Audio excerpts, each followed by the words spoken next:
There's no sugarcoating here. I am always guided by truth-telling principle as a journalist. And here is what you need to understand. Gentlemen, why aren't you two running for president? And why aren't you taking it the next step?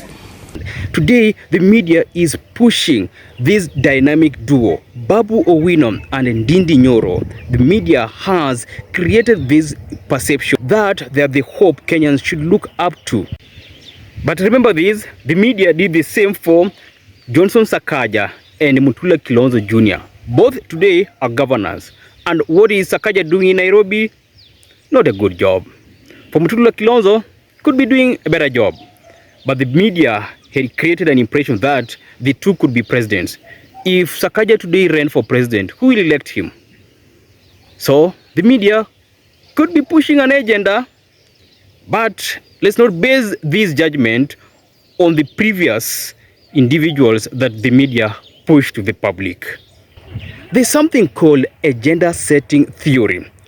For those who have studied journalism, you understand what that means. That the media can try to push a narrative.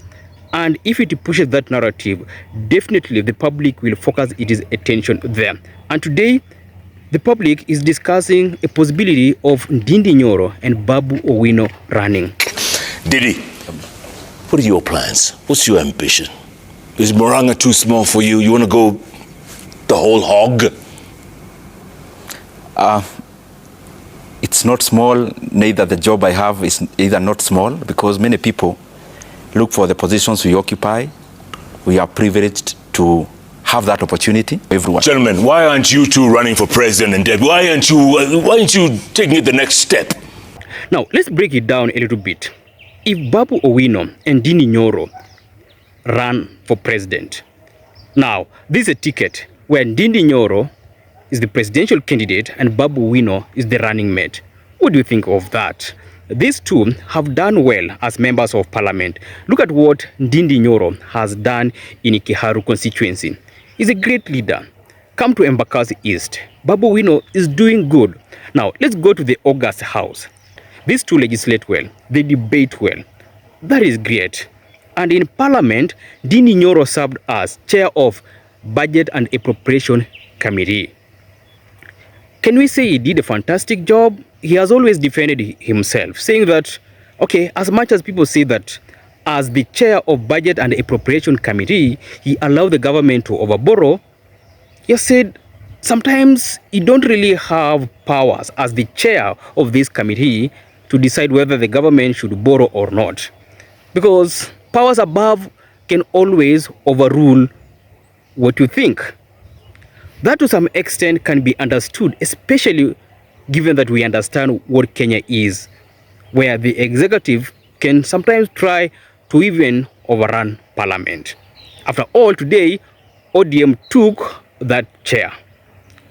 Are we seeing borrowing going down? We are not seeing that. So we can't really crucify Ndindi Nyoro over that. Now, let's talk about Babu Owino. Yes, Babu Owino is a great leader, but still, he has a dark past, as well as Ndindi Nyoro. Because at some point, Ndindi Nyoro said that, if possible, Kenya should have a benevolent dictator, something that Kenyans, until today, continue to discuss. So, we've got Babu Owino 1, and Babu Owino 2, and Ndindi Nyoro 1, and Ndindi Nyoro 2.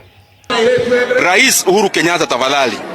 Wakenya walikupea miaka 10. Ile kitu unafaa ukuwa unafanya ukiamuka asubuhi ni kushukuru wa Kenya.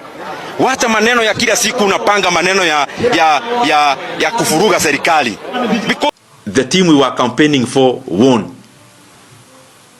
What more business do we have every rally to be dragging the name of a retired president in our political verbosity?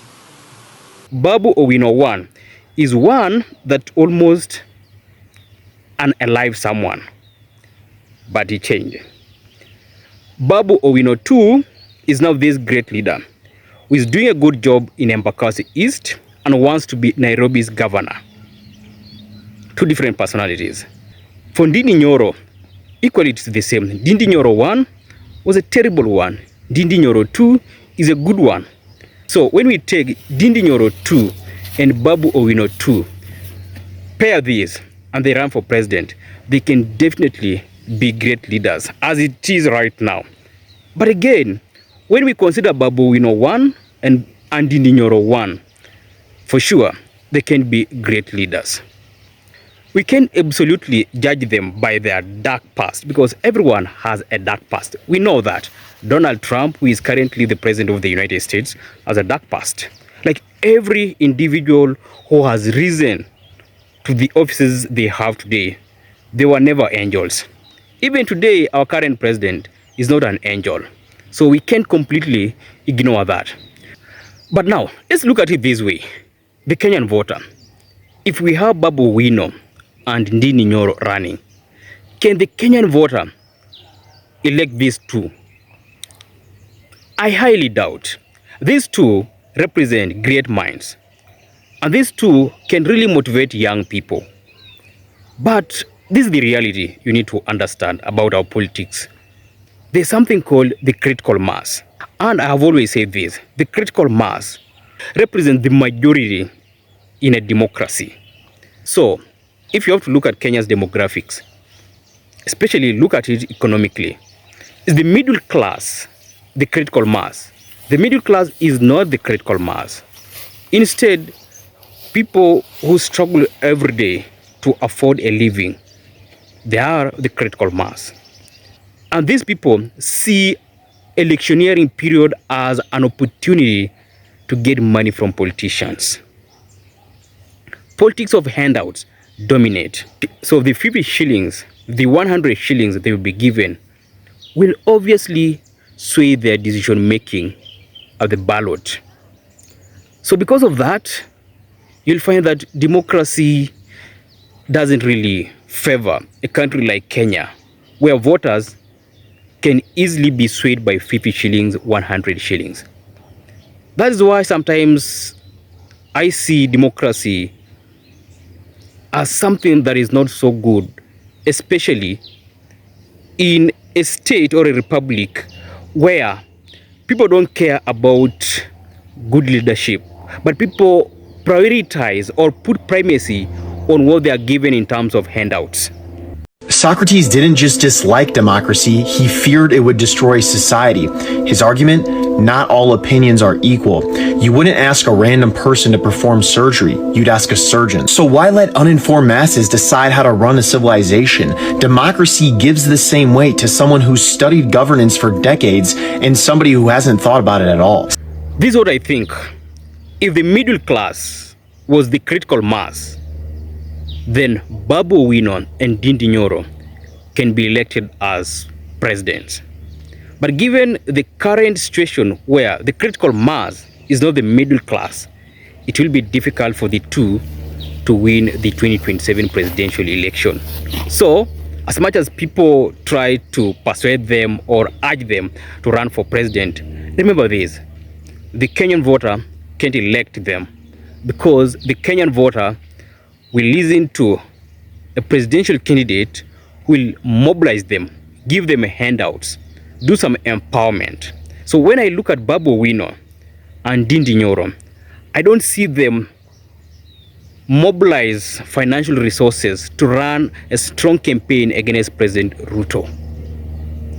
And the Gen Z that could perhaps sway the outcome of the presidential election are people who don't show up to vote. And because of that, if these two run, they will lose. However, when you picture the future, Babu Owino and Ndindi Nyoro can still be good leaders. Yes, they have a future, but the current political environment can't allow them to become presidents. So, let them go for seats that they are sure they can win. Because even for Babu Owino to win Nairobi, it will not be something easy. For Ndindi Nyoro, he can win his parliamentary seat. But for the presidency, well, let's put it aside and allow President Ruto and Kalonzo to battle it out.